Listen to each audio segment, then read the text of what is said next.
Hey guys, new video here. I'm going to break down the Proto T3 Stage 12 fight in depth so that you can form a team using your Elune box, or you can build towards a team by knowing what you need to achieve to kill this boss.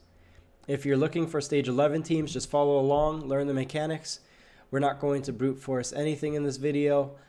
Even when I counsel players to ignore the golems, it's just an efficient way of dealing with this mechanic.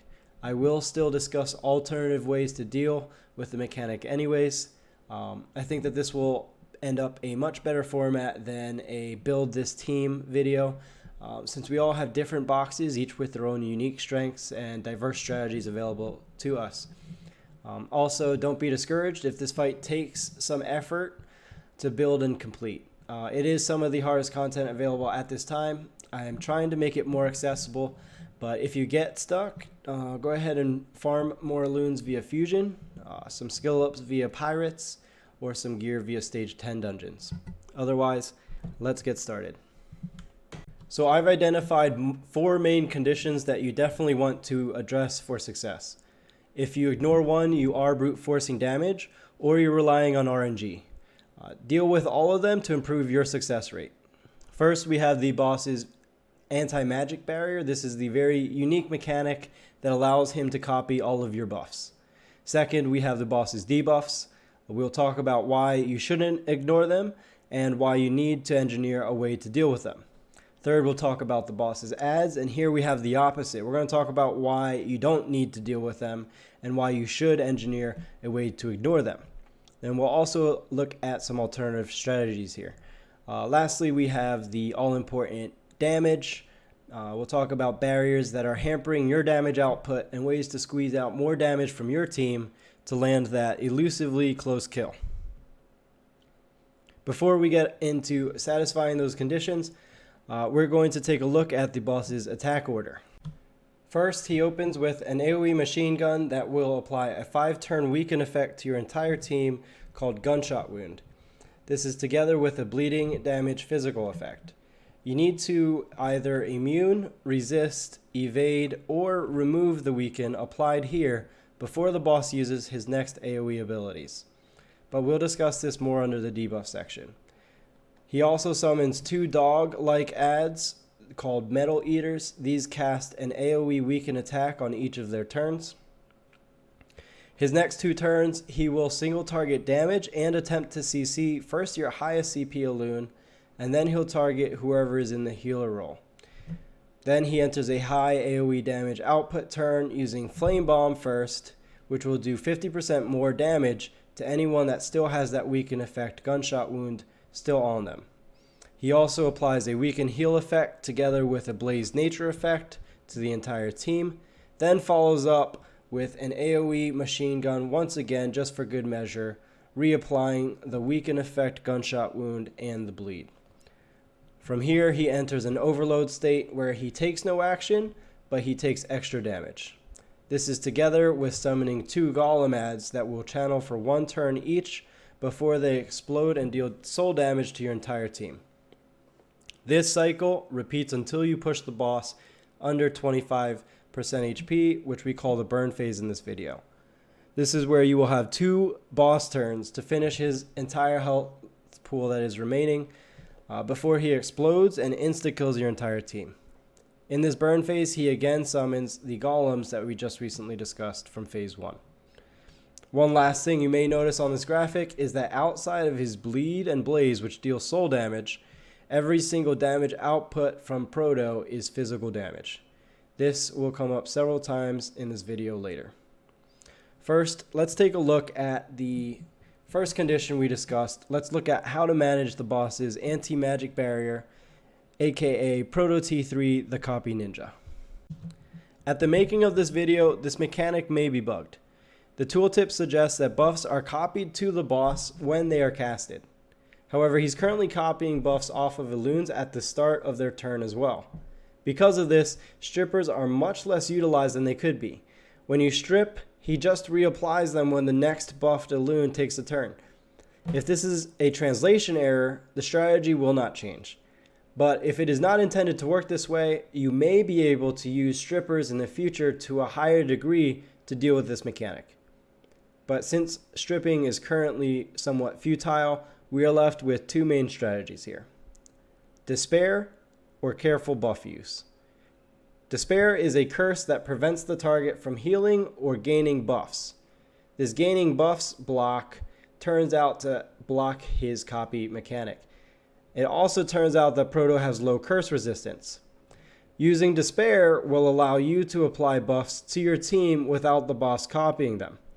You must also consider that each time you land a curse on the boss, he will become resistant to curses via tolerance. Also, he becomes immune to status effects below 25%. Taking these things into consideration, you may have trouble using Teresa or Catherine if you're looking to use them to apply Despair, especially during the burn phase. You may be able to pull it off if you're not using Weiwei's S2, but who isn't?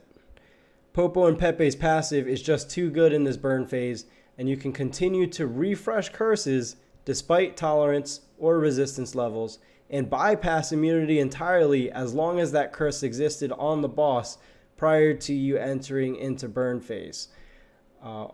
People shout that they don't have Trent, they don't have Karu, but to me, Popo and Pepe are truly the god king of Proto T3. Good news is that he is an epic, cheap to seed, easier to skill up, so if you haven't yet, please build him. If you do not want to use Despair, you don't need to Despair. The boss actually has mostly manageable physical damage output when you aren't buffing him to high heaven. He doesn't copy soul effects, and most barriers in this game are coded as soul effects. As you can see in the top right here, these can't be removed or stolen. So shielding becomes a very viable means of decreasing the boss's damage output. Next, you can be more selective or careful about which buffs you are applying. You may unintentionally be buffing the boss attack power by 20% by using Weiwei's S1 when her S2 was available and you had enough souls. With the wrong timing, this could be deadly. This is just one example of where careful buff selection can come into play. One last note here is that this mechanic currently also makes him immune to CC at the making of this video. Devs have discussed that in future patches, they may make him CCable to a limit. Next, we can look at Proto's status effects. We can basically skip bleed and blaze damage since they don't do enough damage to warrant discussing. There is a note about them on the graphic if you are curious. The most important ones to consider here are the weaken effects and the stun and paralyze. So first let's look at gunshot wound. This is a weaken effect applied by the AoE machine gun, happens twice per boss turn cycle. It decreases resistance to physical effects by 40%, making you more vulnerable to his follow-up status effects, which are both physical, and increases damage taken by 10%. Also remember, if it's not removed before he uses that flame bomb in his second AoE damage turn, that flame bomb will deal 50% more damage. Also notice the 5-turn duration on this effect. This makes losing the debuff via turn swap much more difficult than the rest of the debuffs listed here. If you're letting this get through without removing it, you are probably wiping or losing an Elunes somewhere. The next most dangerous effect is the weaken heal effect that he uses in his AoE turn. 80% less healing is actually nothing to scoff at with the timing with which it is placed. Notice the boss used 2 AoE moves during that turn. Then, even if you manage to survive that cleave, you now have to heal your HP pool up enough to survive the incoming golem damage. Damage that ignores shields, so you have to rely on high HP pools. You may choose to kill or CC or interrupt the golems before they finish channeling, and this decision will decrease the damage the boss receives inside of an increased damage window. So let's now take a look at the slightly less scary weaken attack casted by the dogs. Weaken attack will decrease damage, healing, shielding, and buffs. It's less severe though because of the short duration. You can manage around it with turn swap in precarious situations if you are letting it get through. Also consider that when it's applied, you're gaining 10% weaken resistance to those more dangerous weaken effects present. This is why it might not be bad to ignore or let them through if you are using resistance to deal with debuffs. That's for your consideration in relation to your team setup. Also, for those considering confused to CC the dogs, if you confuse a dog, he will only weaken his attack power. He will not use it on the boss. Next, let's look at the CC that the boss uses. Both CCs are single target, so you may think that you can ignore them. But still not a great idea, especially since paralysis will make your Elune vulnerable to death from the AoE damage by guaranteeing that Elune is hit with crits. Maybe you can shield, evade, or soak the damage, but it's probably easier to plan to avoid having these effects applied entirely or remove them ASAP. So for more on that, let's look at how to manage these debuffs. While Popo reigns as God King, Trent is still quite literally Big Daddy. Have you seen the scale of this dude's character model? But why is he good here? He brings a spammable AoE immunity on his S2. Which means if you've been using him for Proto, you probably had no idea the boss even had a healing weaken effect, or how well designed or dangerous it could be. So if you skipped here because you have Trent, go back and check that out. It is good stuff. He also shines because he'll help you deal with survivability with a heal built into that S2, and adds, which we'll discuss later. Trent is not your only option though. Medjed actually propelled herself into the meta on this fight by bringing a 50% resistance buff on her S3. Together with 5-star gems and 4-star elixirs, my team is at 77.5% weaken and physical resistance. 5-star potions would actually give me an additional 5%, bringing that up to 82%. Notice that both Medjed and Trent handle this mechanic via buffs that are not soul effect. This means you will need to consider how you will manage the copy mechanic. You'll want to utilize either Despair or being careful to buff the resistance or immunity only after the status effect that you absolutely need is applied. Then maintain the status effects via refresh duration mechanics like Popo, Seraphine, or McCarthy, depending on what effects you're using or what your team needs. I do include Karu and Lesker as honorable mentions for dealing with debuffs. Karu removes one random effect at a time. Lesker has an AoE removal, which is pretty strong.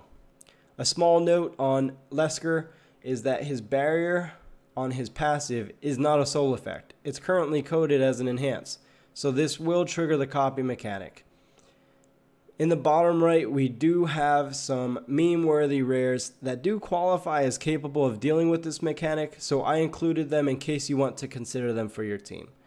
Just not sure how they can be implemented at the P12 level, but for knowledge's sake, I'm including them here. Next, let's look at how to manage ads. So why am I advocating for players to ignore ads on this fight? Too long don't watch version is if you can ignore ads, you increase your damage window on the boss. This is particularly important in the burn phase and regarding the golems. First, let's look at the defensive stats of these ads. They're not too shabby, and you're probably only bringing 1, maybe 2 damage dealers to your team. So you're either bringing AoE to deal with them, which inherently decreases damage on the boss because of the lower stat scaling of AoE abilities, or you are turn swapping to deal with ads, surrendering sometimes 2 damage turns that could have inflicted boss damage, where in the case of the burn phase, this might be highly discouraged. Let's look at why ignoring them is even an option for mostly all players attempting this content. We discussed the dogs in the debuff section. They don't attack, they don't do damage, and their debuff is mostly easy to manage. The golems, on the other hand, they channel for 1 turn and then deal 80% of max HP to all enemies. Soul damage bypasses defense stats. It bypasses Weiwei's S2 buff, shields, and even the invincibility of Freya's S3. Now, look at the 53k HP pool of the golem. Why don't we need 42k HP to survive a golem hit? Even Popo can survive with a 27k HP pool because this 80% is not based off of the golem's HP, but instead 80% of that Elunes max HP.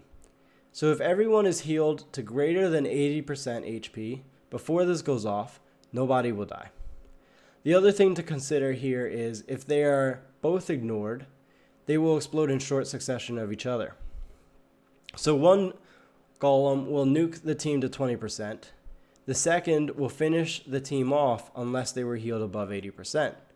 Luckily, Weiwei's S2 is busted, and you just need enough attack power on Weiwei to heal your highest HP Elune to greater than 80% HP, and nobody on your team will die. You can do this math easily if you are struggling to soak both golems.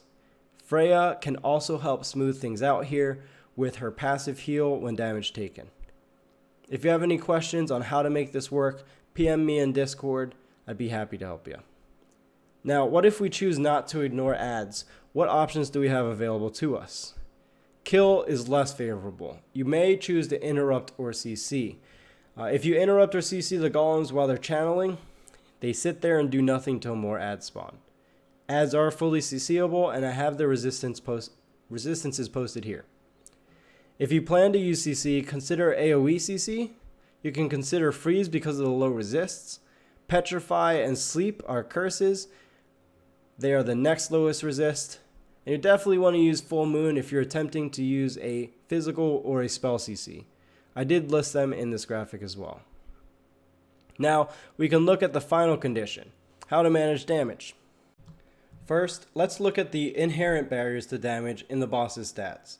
His HP pool comparatively is much less than T12, but it's still significant, considering that you need to burn 25% of that in a 2-boss turn window.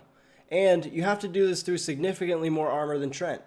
Balder and physical damage will not shine so much here without weakened defense effects. On top of this, you can see he has high weaken resistance.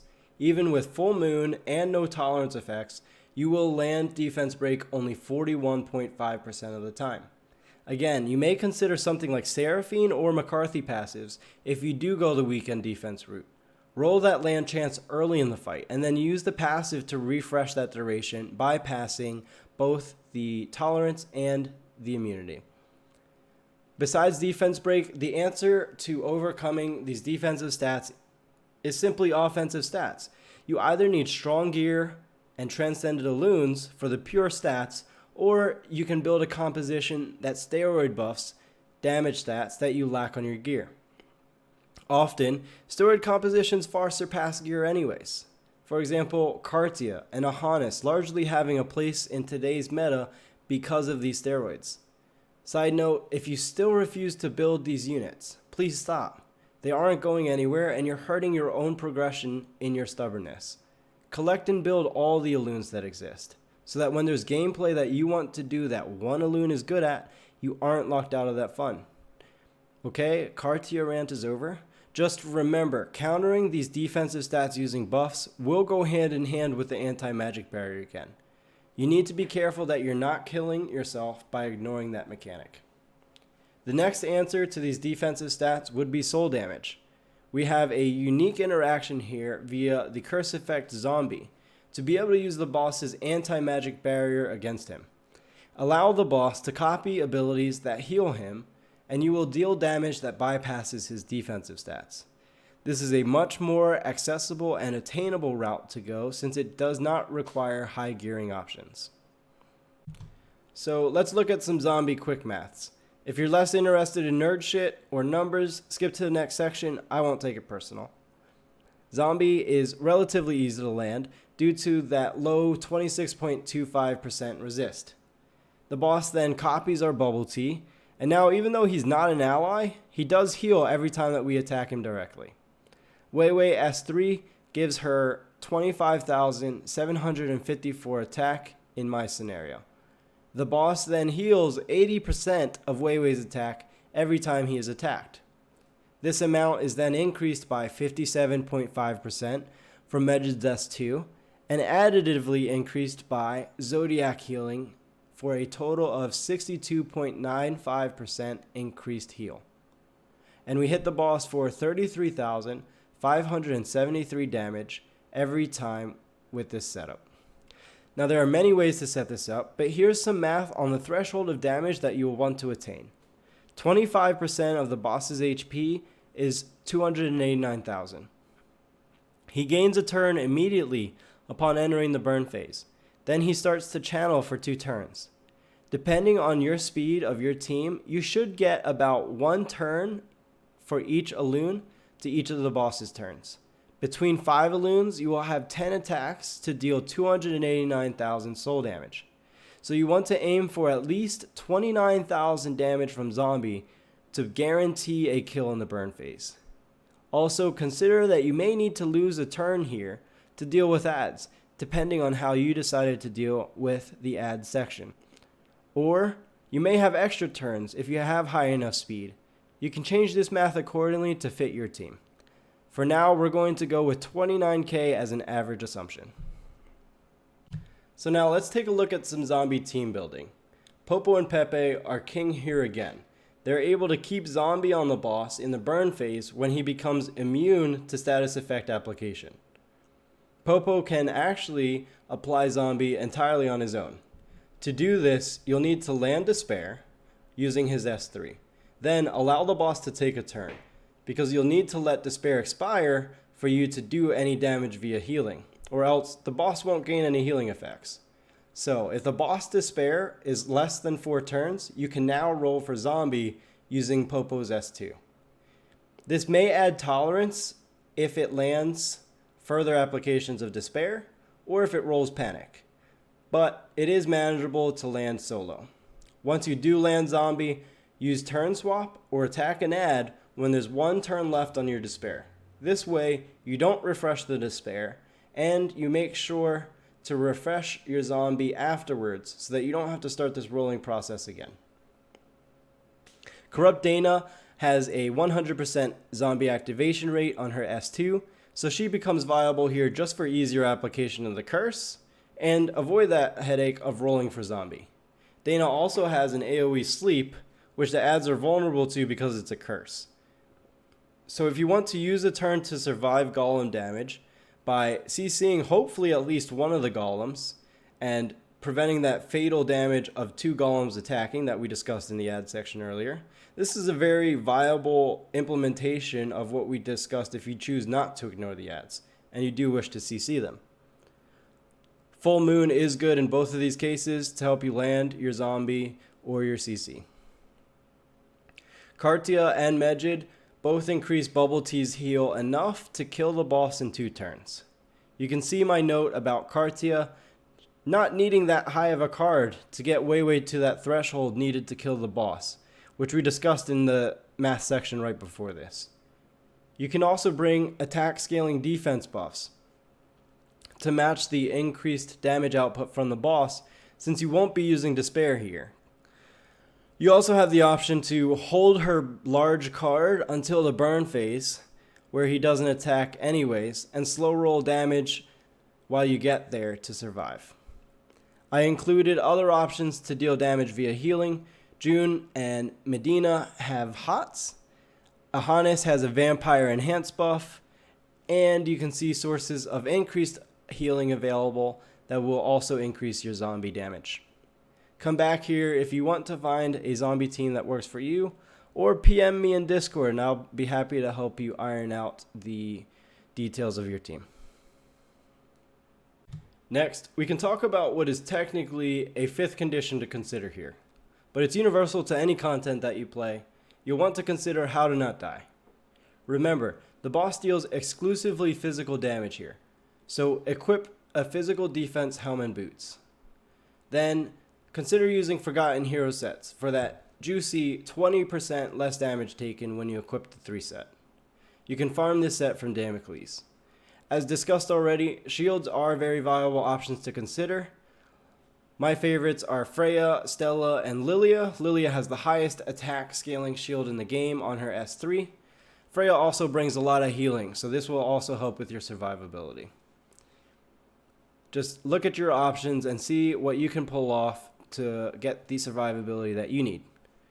Wei Wei buffs AoE physical defense using her S2, and this buff scales with her HP. So if you transcend her or increase her HP from gear, you'll increase this buff. Mage Pola and Ahanis also synergize very well here with Wei Wei in terms of buffing physical defense. So if you're interested in them, check out the graphic to see how that works. There is also a new 20% damage reduction available in the Elune that was released this week. Her name is Rachel. Maybe you can test her to see if you can include her in a comp to pull off a boss kill. Lastly, pay attention to or record and review your close fights. Look at where you died, what mechanics were going on. Can you handle them better, or can you prepare for them better? This also trans into our final discussion, a discussion on optimization that I think a lot of people I talk to could actually benefit from. Plenty of people are getting very close to a kill, but give up on a team too early because they died in the burn phase. If you're making it pretty far through the burn phase, you probably can land a kill. There are so many places to optimize your burn phase. Damage in the first phase is not as important. For example, missing boss damage on a 50% damage increase window to deal with golems is not a big deal in the grand scheme of things, because that boss will eventually melt down to the burn phase if you handle your win conditions correctly. I advocate for ignoring the golems because it yields so much benefit when you implement it in the burn phase. And you're handicapping yourself in optimization if you aren't at least aware of that capability. So, how do you optimize your execute phase? First, maximize your damage on your transition into the burn phase to bring that starting HP pool as low as you can to decrease your necessary damage per turn to execute. Allow the boss to enter overload mode when you're ready to push him below 25%. Bring him as close to 25% as you can while making sure damage buffs, turn swap, S3 damage cooldowns are all ready. Status effects on the boss are refreshed. Then bring the boss as low as you can using the 50% damage increase. This is optimal. It is a lot easier to say than it is to do. And I myself still struggle to put this into practice. This is just what you have available to you to squeeze out every last ounce of damage out of this phase that you can. Remember, the boss will not deal damage after his Annihilation phase AoE. When he transitions, you're not punished for leaving ads alive like Trent. Only damage that persists in this phase is the exploding golems. Just heal above 80% before those explosions go off, as discussed in the ad section. Or kill or CC them before they explode. So let's look at two quick scenarios of this boss that is ready to phase into the burn phase. The first thing you might notice is that the boss is not in overload mode. So we already have room to improve our damage planning here. How's our effect duration?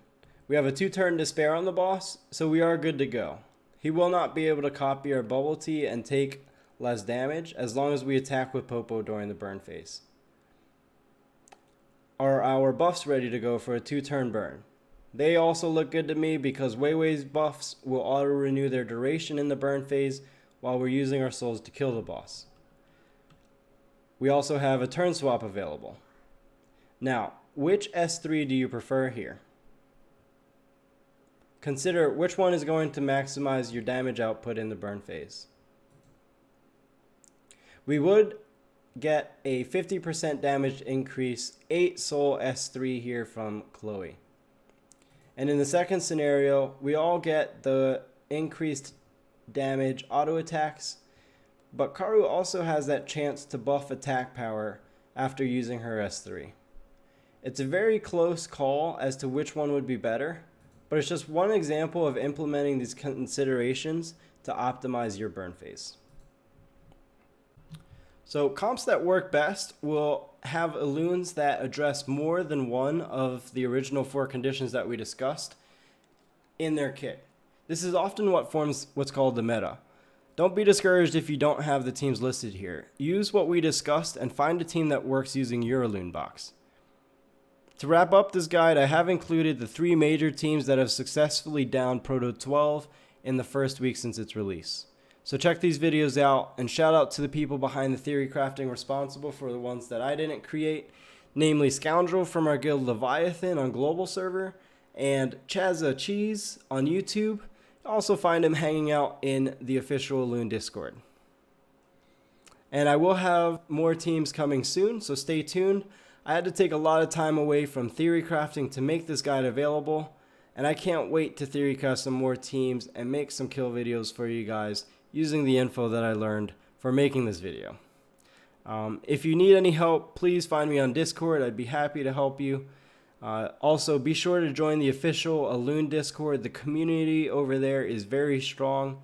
You'll often find me and plenty of other helpful players in the guides and tips section. The Reddit is kind of quiet for now, but it may see some action again in the future. But for that to happen, the player base will have to grow quite a bit. So be sure to tell your friends about the fun that you're having, the challenging content that's available, the diversity of strategies that you can implement to have fun your way. Okay, and thank you for your time. Thanks for tuning in, and stay tuned for the next episode. I can't wait to make some kill videos for you guys.